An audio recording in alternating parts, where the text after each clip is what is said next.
Buenas tardes, ¿cómo están? Estamos ahora para nuestra cuarta clase sobre los salmos en este curso La historia de la salvación. Gracias por acompañarnos hasta acá. A veces la emoción pasamos de las primeras clases y después, bueno, nos cuesta seguir, pero agradezco a todos los que han seguido hasta ahora en esta hermosa travesía por la historia de la salvación. Vamos a hablar hoy un poco de la literatura sapiencial. Cuando hablamos de la literatura sapiencial, hablamos de literatura de sabiduría, ¿no? De Salmos, Proverbios, Eclesiastés, Job, y también el libro de Deuterocanónicos, que también son libros de sabiduría. Por ejemplo, el libro de sabiduría.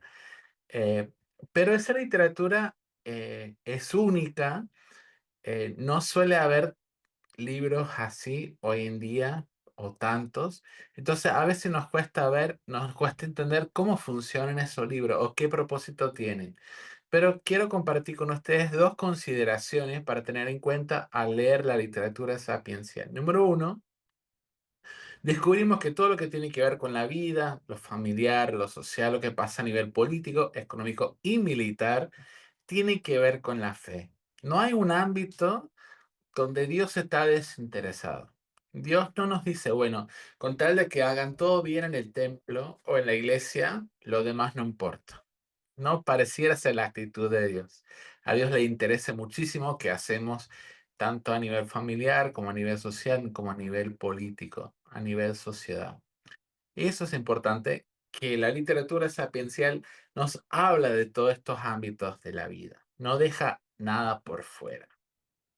Y número dos, la convicción de Israel es que Yahvé está obrando a través de los diferentes acontecimientos históricos.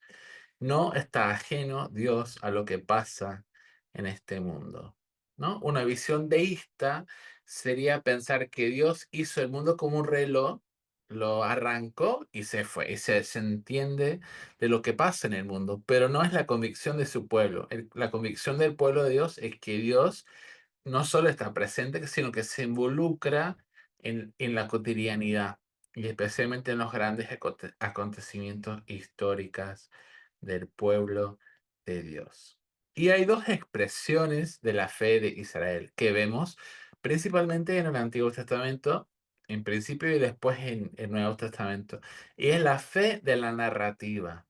¿Sí? La narrativa o la historia que relata la experiencia del pueblo con Dios, ¿no? Que revela la interacción de Dios con el pueblo. Entonces está la fe de la narrativa, pero también está la fe de la sabiduría. ¿Qué sería la fe de la sabiduría? Es una fe que busca vivir según el orden creado y honrar a Yahvé. Es muy interesante que en el mundo antiguo había poco interés en la creación y en la ciencia porque el mundo estaba sujeto a los caprichos de los dioses. Por ejemplo, ¿para qué hace una teoría de las estrellas si en realidad son seres divinos o seres celestiales que se mueven según sus propios intereses? ¿Para qué hacer unas teorías del clima si la lluvia o la tormenta, todos son instrumentos de Dios para lograr ciertas cosas? Pero, ¿qué dice la fe de Israel? Que el mundo fue creado y existe un orden, ¿no? Dios combatió el caos y hizo algo ordenado. Por lo tanto, la fe de Israel dice, existe una realidad, hay una lógica detrás de la creación, hay una lógica de esta vida. Y si logramos entender esa lógica, vamos a poder vivir bien, ¿no? Parte de esa lógica tiene que ver con las estaciones, con los ciclos naturales de la vida, pero también tiene que ver con nuestra actitud delante de Dios. Entonces tenemos la fe de la narrativa y la fe de la sabiduría. ¿Qué nos dice Proverbios 1:7? Que el temor de Yahvé o el temor del Señor es el principio del conocimiento. Los necios desprecian la sabiduría y la disciplina. Esta actitud fundamental del pueblo de Dios, el temor de Yahvé, ¿no? El temor a Dios, es el principio de conocimiento. Si queremos conocer la realidad en la cual vivimos, si queremos vivir bien sobre la tierra, la primera actitud o disposición fundamental del creyente debe ser el temor a Yahvé, ¿no? Como seguramente habrán escuchado en otro momento, el temor de Yahvé no es un miedo, es un respeto, es darle a Dios el lugar que se merece en nuestra cosmología, en nuestra teología, pero también en la vida cotidiana. Darle a Dios el lugar que le corresponde. Entonces, los salmos pertenecen a este género de literatura sapiencial y vamos a ver lo importante que es, incluso para los salmistas, el temor de Yahvé. Ahora sí, hablemos del libro de los salmos. Otra forma de llamar el libro de los salmos es decirle el salterio. ¿Sí? El salterio, el libro de los salmos, contiene 5 libros. Sabemos que es así por la composición de los salmos, porque sí, tiene cierta doxología, tiene ciertas cuestiones poéticas que nos hacen poder diferenciar estos 5 libros. Ahora, interesante, ¿por qué? Porque la Torá también tiene 5 libros: Génesis, Éxodo, Levítico, Números y Deuteronomio. Entonces, pareciera que aquí vemos algo muy interesante, que en la Torá habla Dios, ¿no? En el Pentateuco habla Dios, y en los 5 libros de los Salmos, ¿qué acontece? El pueblo le responde a Dios. Ahora, esto es sumamente importante. Todo lo que dice, o sea, en la Biblia hay palabras de Dios y hay palabras de los hombres, ¿sí? Eso no quiere decir que lo que digan los hombres no forma parte de la palabra de Dios, pero muchas veces los salmistas no están elaborando una teología para la posteridad, sino simplemente están respondiendo a Dios en circunstancias muy concretas. Y eso nos va a ayudar a interpretar bien los salmos y saber cómo nos podrían ayudar hoy a seguir el camino de Jesús. Pero bueno, interesante esto, que la Torá tiene 5, el Salterio tiene 5 libros también, y en uno Dios habla y el otro el pueblo responde. Hay distintas colecciones dentro del Salterio, ¿sí? Hay una colección davídica de Coré, una colección eluista, que creemos que una especie de erudición de parte de Israel, queriendo ordenar ciertos relatos de Asaf, y las canciones de las subidas. Las canciones de las subidas probablemente fueron entonadas mientras las personas subían a Jerusalén, ¿no? Mientras iban en procesión hacia el templo, estos eran los salmos que se utilizaban para adorar a Dios, ¿sí? Entonces, básicamente, el salterio está compuesto por diferentes salmos de diferentes salmistas, muchos de ellos anónimos y a través de 1000 años. Creemos que el texto original no tenía ningún título para los salmos. Si ustedes abren su Biblia hoy, es muy probable que diga Salmo de David cuando David pecó con Betsabe, por ejemplo, Salmo 51. Bueno, ese título no es original, ¿sí? Es una tradición desde el segundo siglo después de Cristo, pero no es original para el texto. Entonces, los títulos nos pueden servir como una guía interpretativa, pero no limita el salmo en su capacidad de interpretar la realidad o de reflejar una verdad espiritual, o incluso de reflejar nuestra propia experiencia con Dios. Entonces podemos abrirnos a leer los salmos con y sin títulos para ver la riqueza de cada salmo. Podríamos decir que también el Salterio es un microcosmo literario del Antiguo Testamento. ¿Qué quiere decir eso? Que podríamos resumir todo el Antiguo Testamento leyendo los salmos. Porque en los salmos habla de la ley, habla de la creación, habla del pacto del pueblo de Dios con Israel. Vemos grandes rasgos de la gran historia de la salvación dentro del libro de los salmos. Por ejemplo, alabanzas a la Torá o la ley de Dios, narrativas de la creación, ¿no? El Salmo 104 es clave para entender otra visión desde de la creación del mundo. También tenemos introspección teológica con la narrativa histórica del pueblo de Israel. ¿Qué quería Dios de Israel? ¿Qué estaba haciendo? ¿Qué pretendía con su pueblo? Vemos salmos de sabiduría también e incluso salmos proféticos y mesiánicos. ¿Sí? El Salmo 22, el salmo que Jesús cita desde la cruz. Entonces vemos que hay diferentes géneros de salmos.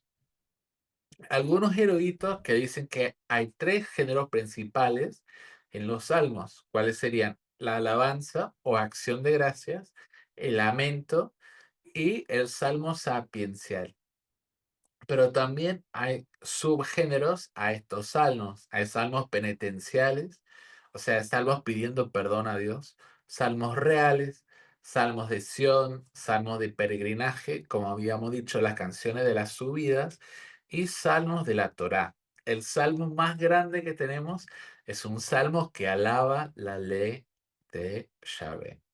Pero más allá de estos géneros literarios, vamos a complejizar un poco el tema, ¿sí? Hay otro tipo de salmos. Hay salmos de lamento, individuales y comunitarios. La mayoría de los salmos en realidad son salmos de lamento. Es muy interesante esto. Si no nos proponemos leer todos los salmos del 1 al 150 en pocos días, capaz no nos damos cuenta de cuántos salmos son de lamento y de la calidad de lamento que utilizan, ¿no? El Salmo 3 dice, oh Señor, cómo se han multiplicado mis adversarios. Muchos se levantan contra mí, muchos dicen de mí, para él no hay salvación en Dios. Eso sería un lamento individual.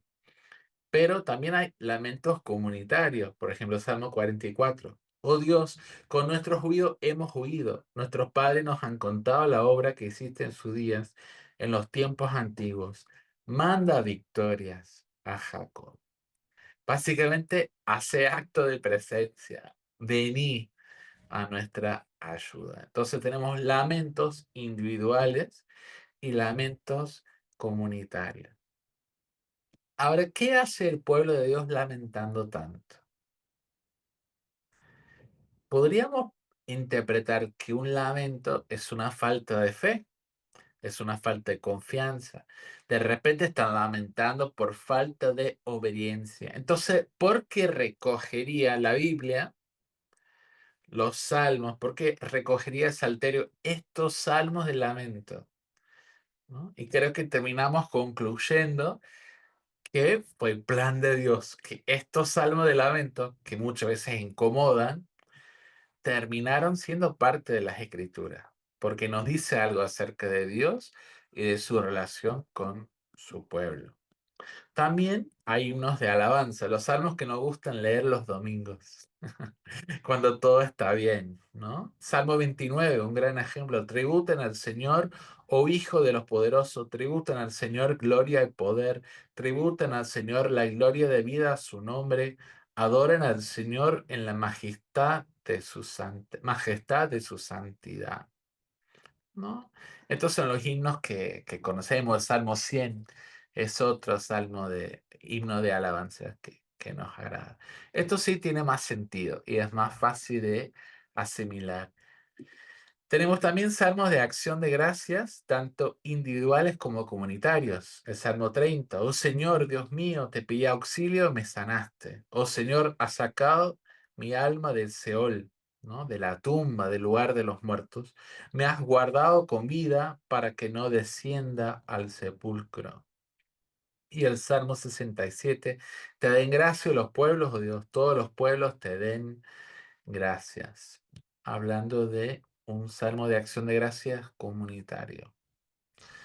Y luego tenemos algo un poco fuera de nuestra experiencia en la actualidad, los salmos reales, que tienen que ver con salmos de entronización, ¿no? Que fueron parte de los ritos de la entronización de los reyes de Israel o señalen a Dios como rey, o podrían ser salmos proféticos que profeticen acerca de un rey venidero que sería Jesús, ¿no? Y en Salmo 2, uno de los más famosos, dice, el que se sienta como rey en los cielos se ríe.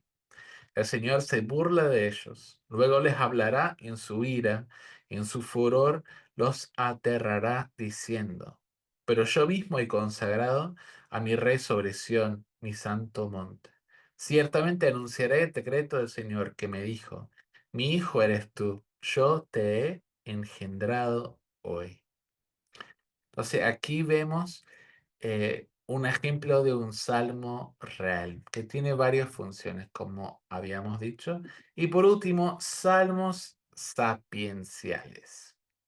Bienaventurado el hombre que no sigue el consejo de los malvados, ni se detiene en la senda de los pecadores, ni cultiva la amistad de los blasfemos, sino que en la ley del Señor se deleita, y de día y noche medita en ella. Los salmos que nos llaman a vivir según la realidad de Dios, a vivir con sabiduría, conforme al diseño de Dios para nuestro mundo. ¿Alguna vez se preguntaron por qué tanta poesía en la Biblia?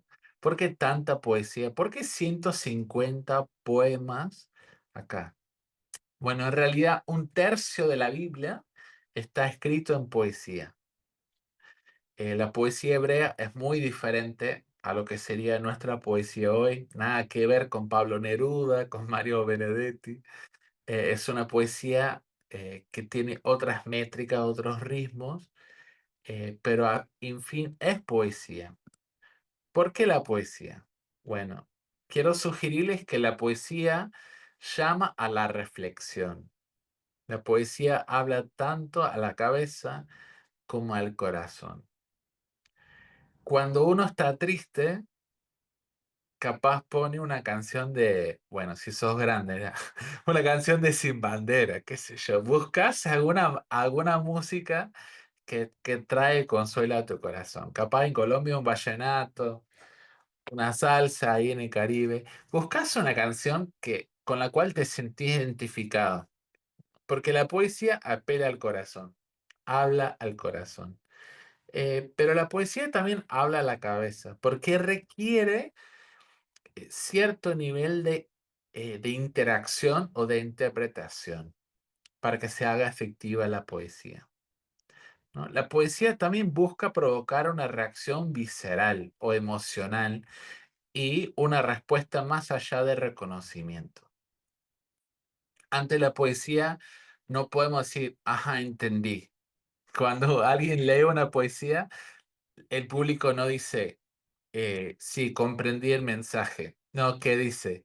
Aplaude, se espanta, llora, ¿no? Hay diferentes reacciones delante de la poesía. Entonces aquí vemos un Dios que está muy interesado en lo que sentimos. Vemos un Dios que está muy preocupado por nuestra imaginación, por nuestra capacidad de imaginar una realidad con Él. Está muy preocupado por lo que sentimos y cómo reaccionamos emocionalmente a lo que está pasando en nuestra vida. Si es que sentimos la presencia de Él o no. A todo eso le interesa a Dios. Hay tres características de los salmistas. Primeramente, temen a Yahvé. Le dan el lugar eh, a él que le corresponde. Podríamos decir que para algunos los salmos de lamento parecieran ser falta de fe, ¿no? ¿Cómo le voy a decir dónde estás o por qué me has abandonado? Pero cuando el salmista en el Salmo 22 dice, ¿por qué me has abandonado? ¿A quién se lo está diciendo? Se lo dice el mismo Dios. Entonces, obviamente, tiene suficiente fe para reclamarle la ausencia al mismo Dios que en teoría está ausente. Entonces, los lamentos, las quejas, los reclamos, el clamor que hacen los salmistas a Dios, en realidad son muestras de fe, son muestras de confianza, son muestras de temor a Dios. No es una falta de fe a Dios, ¿no? Número dos. Los salmistas obedecen la ley de Yahvé. Para nosotros hoy podría parecer un poco incómodo el Salmo 119, tanto elogio, tanto halago a la ley de Dios. Pero recuerden los que hablamos en clases anteriores, ¿qué es la ley de Dios? Es una forma a través de la cual Dios nos permite compartir con Él. También es una manera en que Dios asegura que estemos encaminados hacia la buena vida. ¿Qué atenta contra el ser humano? El malestar del pecado, las consecuencias del pecado y el caos. Y justamente la ley de Yahvé, ¿qué es lo que intenta hacer? Ordenar el corazón, ordenar las relaciones sociales, ordenar la relación con Él para que pueda efectivamente vivir en medio de su pueblo. Entonces los salmistas sabían eso, por eso le temían y lo obedecían. Y un punto que me parece fascinante es que los salmistas procuraban vivir la vida delante de Dios. Muchas veces hoy en día, una de las grandes cosas que me preocupa de la iglesia es que hablamos de la iglesia, hablamos de la fe, y lo veo muchísimo en las redes. Hablamos como si Dios no estuviera presente, como si Dios no estuviera escuchando, como si estuviésemos conversando sobre fenómenos socioreligiosos, como si estuviéramos analizando algunas cuestiones sociales. Hablamos como si Dios no nos escuchara. Pero el salmista pone su situación, pone su vida, expone su vida interior, sus miedos, sus temores, sus esperanzas, y los pone a dialogar con Dios. No vivían a espaldas de Dios, vivían delante de Dios, y no tenían problemas con considerar a Dios como un compañero de diálogo más. No uno más del montón, pero alguien con quien se podía conversar, con quien se podría hablar, a quien le podrían pedir ayuda y socorro. Entonces, me parece que esto también puede servirnos a nosotros para pensar nuestra relación con Dios. Si temamos a Yahvé o no, si obedecemos su ley y si procuramos vivir la vida totalmente delante de Él o ante Él, pero no a espaldas de Él. Yo creo que el lenguaje de los salmos eh, nos pueden ayudar un montón. Cuando yo escucho mucho de la música, mayormente que sale de Estados Unidos, que está luego mal traducida al castellano o al español, lo que veo es un léxico muy pobre. Pareciera que los compositores, los autores de las letras no leen más los salmos. Eh, entonces, los salmos, ¿qué hacen? Nos enseñan un léxico de, de personas que saben interactuar con Dios, ¿no? Que intentan vivir plenamente en la presencia de Dios.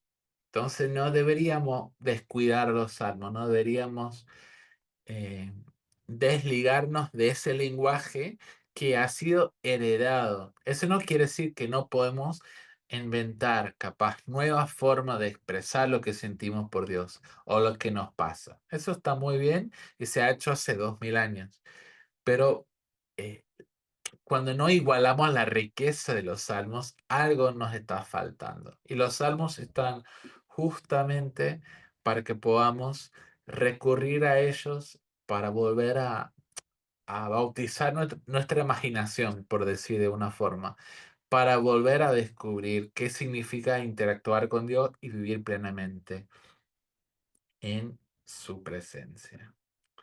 Quiero compartir con ustedes algunos desafíos que yo veo en los salmos para nosotros. Ahora, ¿por qué hablar de los salmos en un curso sobre la historia de la salvación? Porque venimos hablando de todo lo que había estado haciendo Dios en la creación, en el éxodo y con el pueblo. Y en algún momento el pueblo tiene que responderle a Dios. El pueblo tiene que decir que sí, con vos voy hacia la tierra prometida, con vos voy al desierto, capaz, con vos voy al exilio, ¿no? Pero voy con vos y, y los salmos nos desafían a responderle a Dios. Nos ayudan a cultivar una espiritualidad que está a la altura de lo que pide Dios. Entonces vamos a ver algunas cosas. Como habíamos dicho, los salmos desafían a hablar sinceramente con Dios, sin tapujos. Eh, ¿Cuántos cantos de lamento canta su congregación en un año? Cuando toca algún funeral, ¿existe en su himnario o en su repertorio un canto de lamento? ¿Pueden decir un domingo que cuesta sentir la presencia de Dios? Si no lo pueden decir, eh, es preocupante, porque existe y el lamento es real y es parte de la vida cristiana. Una de las cosas que hablamos en el curso y en otros cursos que hemos dado de los salmos es que hay salmos de desorientación, donde llevamos todo nuestro caos a Dios. Decimos, esto es lo que me pasa.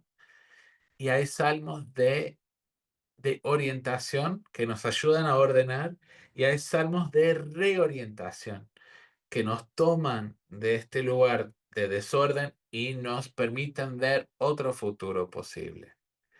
Pero si no vamos con el lamento, no hay celebración.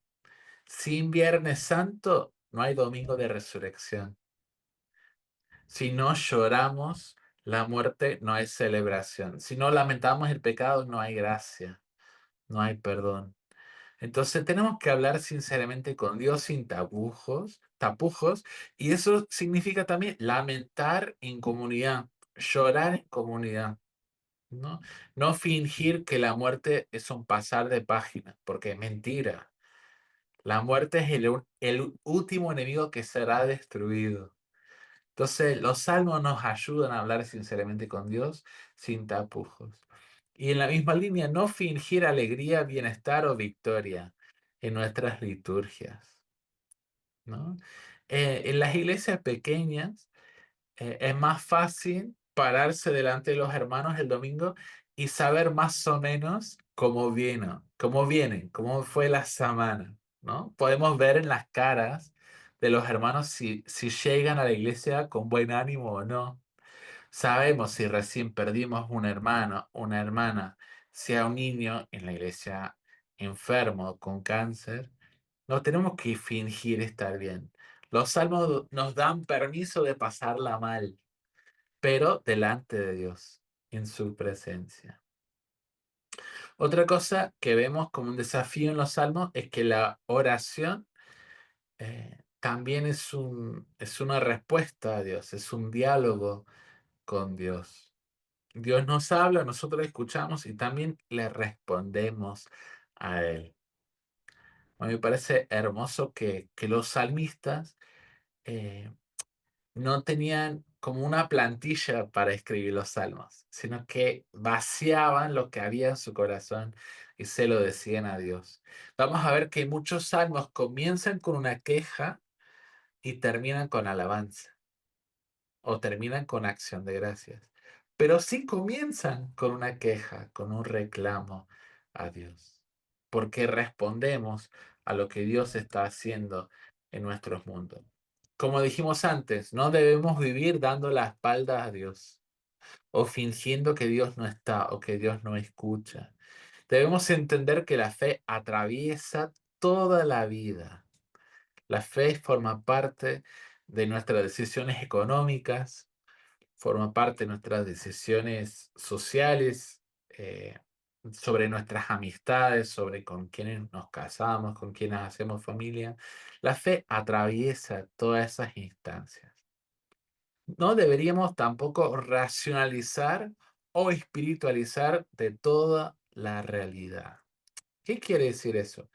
A veces podemos pensar únicamente con la cabeza. Bueno, pasa esto, ¿cómo respondo? ¿Qué hago? Y podemos también espiritualizar toda la realidad. Bueno, ¿cómo me siento sobre todo lo que ha pasado? ¿Qué fuerza maligna trajo esto? ¿O por qué Dios hizo esto? ¿Por qué Dios hizo lo otro? Pero ¿qué es lo que vemos en los salmos? La unión de la cabeza con el corazón, otra vez, pensando y deseando bien, amando bien, ¿no? Los salmos nos ayudan a buscar ese equilibrio en que no todo es un juego de cabeza, pero tampoco estamos sujetos a cualquier emoción que nosotros sentimos.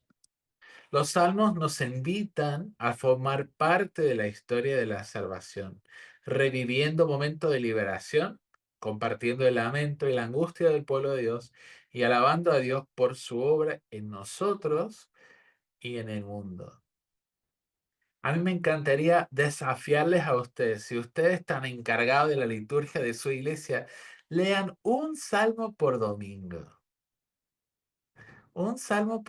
para que puedan eh, revivir las victorias de Dios, para que puedan revivir y compartir los dolores de nuestros antepasados, las esperanzas de nuestros antepasados.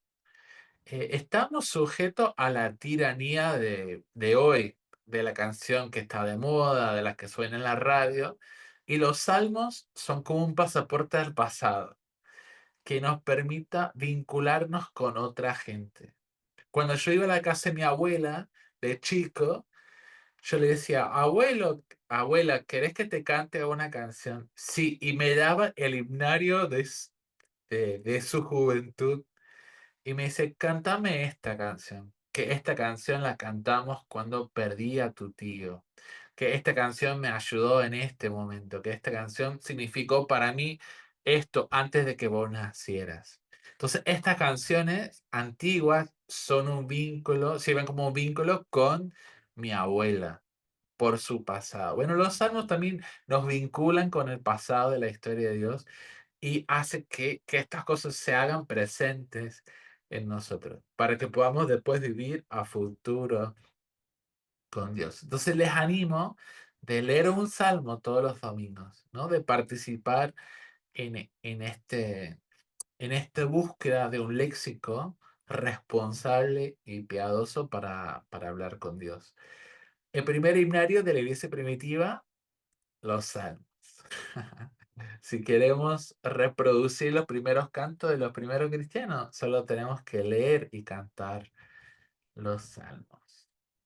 Hay un libro que se llama Libro de Oración Común que nace de la Reforma Protestante inglesa, de la Iglesia Anglicana, y en su plan de lectura para promover la lectura de la Escritura desde 1600 y pico, propone leer el Salterio una vez por mes.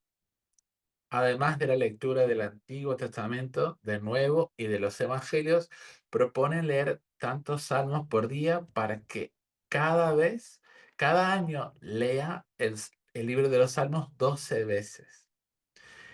Eh, es fascinante volver a leer los salmos varias veces, porque ¿qué pasa? Eh, Uno cambia, la situación del mundo cambia, la situación espiritual de uno cambia, la comunidad cambia y vemos que un salmo que ayer no tenía mucho para mí, ahora me dice mucho. Un salmo que me parecía eh, bastante espantoso porque pide la derrota de sus enemigos. Cuando yo me veo amedrentado por otros, digo, este salmo me gusta, me identifico, ¿no? Entiendo que ahora debo amar a mis enemigos, pero la catarsis, o sea, la capacidad de decirle a Dios la bronca que tengo, me hace bien, ¿no? Para que luego pueda pasar al amor. Entonces, eh, este desafío del libro de oración común, a mí me hizo cambiar mi forma de leer los salmos y de pensar los salmos. Orar y leer el salterio una vez por mes. Es mucho, pero les quería dejar con una cita de Efrén, el sirio. Efrén amaba los salmos, amaba la Biblia hebrea y de hecho componía música y juntaba personas para cantar en plazas en su época para dar a conocer el Evangelio. Y siendo muy poeta, él dijo lo siguiente: Dichoso aquel cuya lengua, Señor, ha venido a ser para ti como una cítara, y con ella entona cantos capaces de curar a quienes los oye.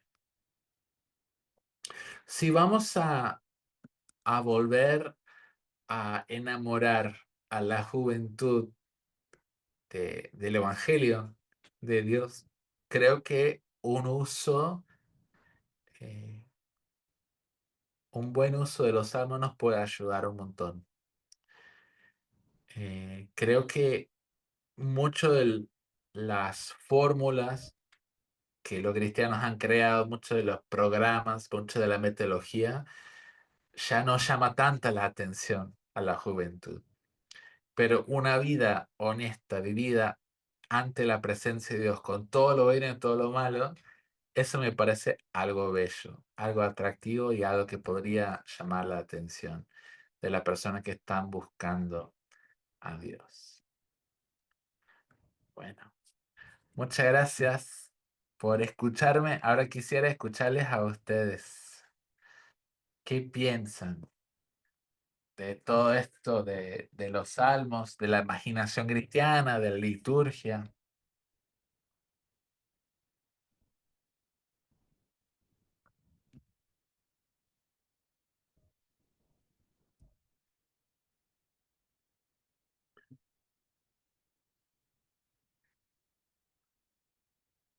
Bueno, Luis hace una pregunta en el chat. Dice, tengo la siguiente pregunta, comentario al respecto. ¿Podríamos decir que los salmos de lamento nos muestran que podemos acercarnos a Dios incluso en los momentos más difíciles? Por supuesto. A veces se enseña entre los hermanos que hay cosas que no deberíamos decirle a Dios en oración, pero tanto los salmos como el libro de Habacuc parecen mostrarnos lo contrario. Por eso, ¿de qué manera los salmos de lamento nos enseñan que la fe auténtica incluye la libertad de expresar nuestro dolor ante Dios? Y siguiendo el ejemplo de Habacuc, ¿cómo aprendemos que podemos acudir a Dios con sinceridad cuando no comprendemos lo que Él está haciendo? Muy bien, me encantó. Para mí es re importante saber que Dios sabe. Si yo le digo a Dios algo o no, ya lo sabe. Entonces, intentar disimular una duda, una pregunta, una inquietud, para que Dios no lo oiga de mi boca, no detiene de que Él lo sepa o que Él lo conozca. Entonces, a mí me parece hermoso como un hijo que ama y tiene confianza con su papá es capaz de ir a decir, papá, no entiendo por qué haces esto, por qué haces lo otro. Poder decirle a Dios, yo confío en vos, estoy apostando mi vida por vos, te he seguido, pero no comprendo. Porque es una muestra de fe hacer eso, ¿no? En la fe de semilla de mostaza. Es decir, con mi finitud, con mi falta de comprensión, con mi falta de experiencia, no entiendo qué pretendés. Estaba pensando anoche, qué difícil la ética cristiana a veces, ¿no? Capaz yo podría tener mejor trabajo si pudiera mentir en mi currículo. Capaz eh, podría la juventud conseguir pareja más fácilmente si no acataran una ética cristiana. Capaz tendría más amigos si no tuvieran que eh, guardar ciertas costumbres. Entonces, está muy bien que un cristiano diga, Dios, yo confío en vos, no entiendo por qué pedís esto de mí todavía, y está bien, pero te voy a seguir. No entiendo por qué no puedo tener relaciones con las personas que quiero hasta que hagamos un pacto de fidelidad para toda la vida. Pero vos sabés más que yo. Vos me conocés, vos conoces a la otra persona, y me has pedido esto y te lo voy a dar. Pero está bien lamentar. la no comprensión, porque al final es un voto de confianza hacia Dios. Y creo que nuestras iglesias tienen que poder lidiar con esas inquietudes, con esas dudas pastoralmente y poder decirle a la gente, está bien que no entiendas, porque cuando era niño yo tampoco entendía muchas cosas que ahora entiendo, ¿no? Y aunque nunca lleguemos a comprender, eh, vamos descubriendo que vale la pena seguir a Jesús, ¿no? Y lo vamos a ir viendo todos los días en la cotidianidad de la gracia, el de perdón y en la experiencia de los demás hermanos. Pero para mí tenemos que hacer espacio de lamento, ¿no? Y no solo pedir agradecimiento y alabanza, sino preguntar también qué lamentás esta semana, qué hay en vos que te pone triste, qué hay en el mundo que te pone triste y darle eso a Dios también. Sí, muy buena pregunta, mi hermano. ¿Alguien más?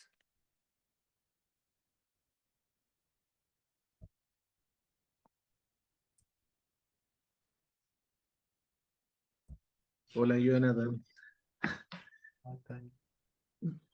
hola Harold, a los que veo por ahí, saludos, bendiciones. Me gustó muchísimo la reflexión que hacías en torno a manifestar eh, nuestra tristeza, nuestro lamento, lamentarnos o tener ese espacio para la expresión. Creo que a veces en nuestra liturgia, en el desarrollo de nuestros cultos, o a veces para quienes compartimos la palabra, siempre estamos tratando de buscar un porqué y un para qué en torno a los procesos que humanamente vivimos, pero no siempre abrimos un camino para tener esa expresión con Dios, de decir, hay cosas que no entiendo, estoy sufriendo, esto me duele, y creo que esa reflexión igual es saludable, creo que es buena. A veces nos cerramos en ser constantemente eso, personas que están buscando, ayudando a los demás a encontrar un sentido en torno al dolor o a las etapas de la vida. Pero a veces también es necesario tener un espacio para purgar, simplemente expresar el dolor. Así que toda la reflexión en torno a esa línea me fue muy útil porque también Amén. vino a traer reflexión en torno al papel que jugamos dentro de las iglesias, quienes Amén. compartimos la palabra y quienes también acompañamos a hermanos en su proceso. Así que me encantó esa reflexión, fue una, Un un bálsamo. bálsamo para Sí, nosotros. Sí, amén. Bueno, Gracias, profe. eh, creo que tenemos que modelarlo desde la enseñanza también, ¿no? Eh, está bien pararse un domingo y decir, estoy triste porque perdimos a una hermana muy querida, ¿no? La mayoría de los salmos de lamento terminan en acción de gracias. Eso quiere decir que en el momento en que se comenzó a escribir y se terminó, Dios hizo algo. Pero ese algo podría haber pasado 20 años, podría haber pasado 30 años. Y muchas de las tristezas que hoy tengo no se van a resolver hasta que Cristo venga. Y yo tengo que estar bien con eso. Yo tengo que estar tranquilo sabiendo que este dolor que siento no se va a quitar hasta que venga Jesús. Pero eso no quiere decir que no soy salvo o que no estoy andando con Cristo. Mm. si me permites, otra de las cosas que noto, por ejemplo, en torno a este mismo tema, es que hay un vacío en torno a esos tópicos, por ejemplo, la alabanza contemporánea, lo que tiene que ver con las expresiones, ¿cierto? Las canciones, hay poco espacio para expresiones de dolor o de lamento. Por ejemplo, acá en Chile al menos, cada vez que fallece alguien, hay ciertas iglesias de ciertas corrientes, vamos a decir, que tienen canciones para funeral, canciones para el luto, el duelo, y hay otra parte de la iglesia que no tiene esas canciones. Entonces, donde hay un vacío en torno, por ejemplo, a himnos o canciones de funeral o de velorio, o por así decirlo, ¿no? De muerte, finalmente, de acompañar en ese dolor. Sí, Hay un vacío ahí en las expresiones de la iglesia, a mi parecer hoy día. Yo de niño sí, acompañaba a mis abuelos a su iglesia y en su iglesia tenían precisamente todo un himnario, ¿cierto? Donde incluían canciones para distintos tipos de eventos, pero en la iglesia contemporánea o no denominacional me da la impresión que no, que tenemos ahí un Sí. vacío. Y Ujú. esto de no estar o de no saber cómo expreso cuando no estoy bien, cuando realmente no la estoy pasando bien, me da la impresión que también genera un tropiezo al final del día, como no sabemos qué decir, no sabemos cómo decirlo, me alejo, o me alejo de la comunidad, o dejo de congregarme, o me voy con mi dolor a sufrir un ratito a Egipto y luego vuelvo cuando esté bien para cantar con salterios Sí, y con arpa. alegría. Sí, es tremendo, tremendo. Muy desafiante también desde la pastoral. Sí. Sí. Sí, gracias. También podemos pensar que Dios quiere lo bueno para mí y lo malo lo tengo que atender con un médico, con un psicólogo. Como que hay partes de mi vida que le voy a esconder a Dios porque no le agradan, para que Él pueda hacer conmigo lo que quiere, pero en otras partes de la vida.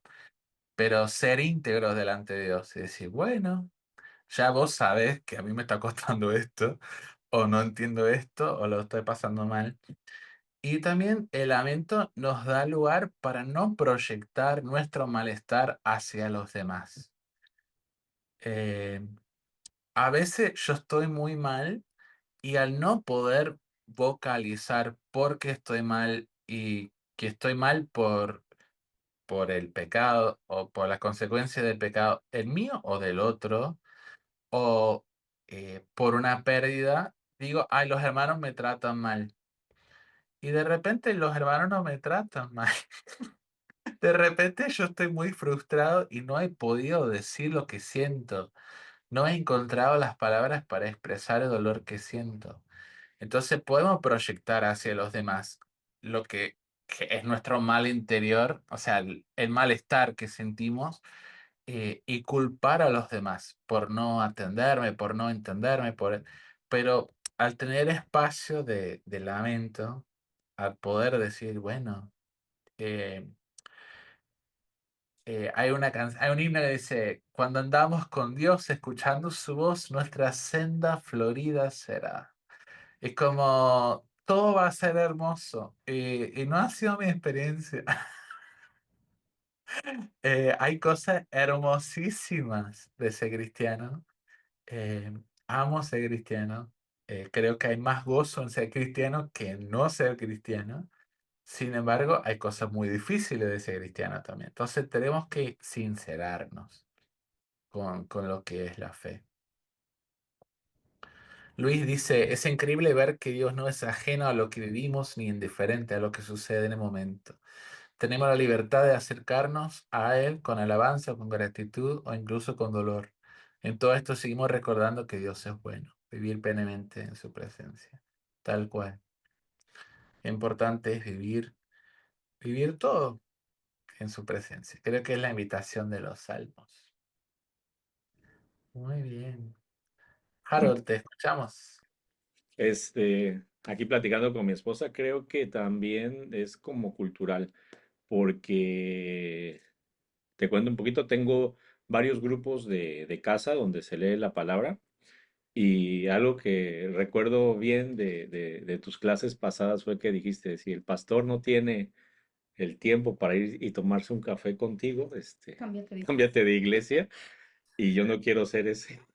Entonces, son grupos pequeños, 10, 12 personas, y me gusta asistir. Yo no hablo, no participo, hay un líder que da la palabra, pero al final siempre se hace la invitación. Si alguien está pasando por una mala situación y quiere que se ore por su vida, por aquello que siente, y es interesante ver de verdad que nadie se abre, ¿no? Nadie expresa lo que está sintiendo y creo yo que también si el pastor de la iglesia dice que está mal, es como que me bajan del pedestal, ¿no? No, no es mi caso, ¿no? No es mi caso.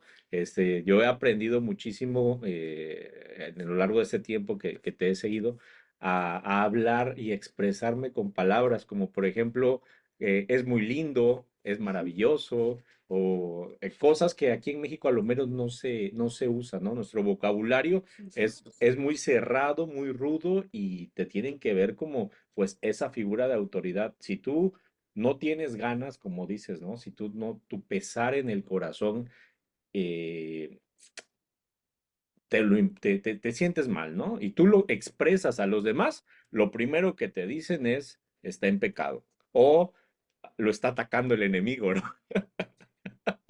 Cierto. Cosas así. Entonces, a eso nos enfrentamos y es muy bonito entender, ¿no? Nos gustó esta clase porque entiendes que ese dolor, ¿no? No es ajeno, Dios no es ajeno y él ya lo sabe y no tendríamos que sentirnos mal por expresarlo a los demás, ¿no? Claro, muy bien. Creo que cuando nosotros somos vulnerables delante de los hermanos, le damos permiso para que también lo sea. Eh, a mí me encanta recordar a Pablo, que obedeciendo a Dios, al pie de la letra terminó preso, golpeado, zarandeado, le pasó de todo por hacer lo que tenía que hacer. Entonces tenemos una mala comprensión de que si estamos haciendo lo que Dios quiere, todo nos va a ir bien. Y no es así. Y está perfecto que suframos, porque es así. Estamos en este mundo, no podemos esperar otra cosa. Pero qué lindo darle a otros el permiso de expresarse, de decir como que estoy mal, que necesito a Dios. Para eso estamos, ¿no? Muy bien, gracias, Harold, por tu palabra. Paula. Buenas tardes. A mí me hacía pensar mucho como en este equilibrio que tú mencionabas de ser capaces de expresar nuestras emociones a la vez que tenemos una correcta teología, porque actualmente suele pasar es que o estamos metidos mucho en la emoción y a veces como que descuidamos la correcta creencia y lo que mencionabas de los salmos los salmistas eran personas que vivían en la ley de Dios. Entonces, como estaban tan bien sujetos a la ley, eran capaces de expresar de la mejor manera posible sus emociones. Y a veces creo que nos pasa eso, que podemos conocer la ley, pero no ser capaces de aplicarla a la vida práctica. Y en algún punto, no recuerdo bien dónde, escuchaba que los salmos son la manera correcta de vivir la fe o como la vida práctica de la fe, que es como la ortopraxis. Entonces creo que es como, sí, como una invitación a que todos reflexionemos cómo estamos viviendo nuestra fe en la vida práctica, tanto como individuos como en comunidad. Muy bien. Ese ortopraxis que decís es como responder al Dios que existe, ¿no? Y me encanta que muchos de los salmos comienzan, estoy mal, me persiguen, me maltratan, me calumnian, me intimidan, me buscan, me quieren matar, pero como vos salvaste a tu pueblo de la esclavitud, como vos hiciste esto, como vos sos compasivo, lento para la ira, o sea, como respondiendo al Dios que está, no el Dios que quisiéramos que estuviera, eh, podemos responder en verdad a lo que pasa. Y eso me parece muy hermoso. Es verdad que podemos dejarnos guiar por la emoción. Por eso, como decía vos, lo importante es el diálogo con Dios. Que no expresemos nuestras emociones y quedarnos con eso. Hay una gran diferencia entre el desahogo y el lamento. Estuve llevando un grupo de dirección espiritual. Le decía, vamos a desahogarnos y después vamos a lamentar. Y el desahogo casi que me hace más enojado de lo que estaba antes. Me da más razones para tener mayor bronca, me pone peor con mi hermano, porque en realidad lo que hago es vomitar todo, expreso mi rabia, mi ira, mi tristeza y no encuentro ningún consuelo, pero el lamento es ordenar lo que uno siente y dárselo a Dios. Es decir, bueno, aquí está. Hace con esto lo que llamo alquimia divina. Toma todas estas tristezas, estas preocupaciones, estos problemas y hace algo lindo de esto. Que sirva como aprendizaje, que sirva como ánimo para otro, que haga en tu alquimia algo que que valga la pena de todo esto. Toma mi caos y hace algo lindo. Entonces creo que los salmos, como bien vos decís, nos ayudan a responder y no ahogarnos en la emoción, sencillamente. Muy bien, muchas gracias, Paula.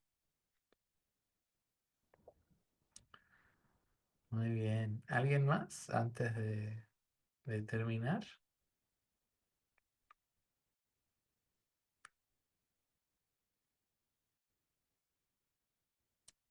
Bien. Algo que quisiera que se entendiera mucho en este curso de la historia de Dios es, Dios quiere vivir una historia con nosotros. Podría haber hecho todo a escondidas de la humanidad y luego nosotros tendríamos que leer, ¿no? De qué se trataba, cómo se hizo y con qué finalidad. Pero Dios quiso vivir una historia con nosotros. Dios quiso interactuar con nosotros, Dios quiso acercarse, hacerse accesible, Dios quiso mostrarse eh, y involucrarse con nosotros. Nosotros sabemos que los seres humanos pueden ser muy caprichosos, que muchas veces lloramos y no sabemos por qué. ¿No? A mí me encanta estar con los niños porque a veces los niños no saben por qué lloran.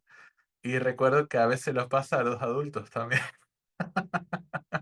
Entonces Dios se mete con nosotros estando así y quiere escucharnos, quiere acompañarnos y quiere recordarnos de la verdad, de quién es Él, qué es capaz de hacer, qué pretende hacer en este momento y qué es lo que va a hacer en el día final.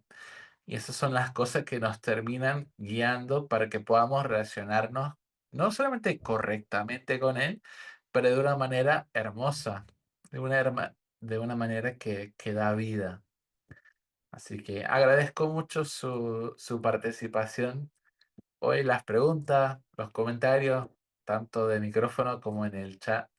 Agradezco mucho que nos acompañen hasta ahora. Seguimos adelante. Nos quedan 4 clases, si no me equivoco. Bueno, y que Dios las siga bendiciendo.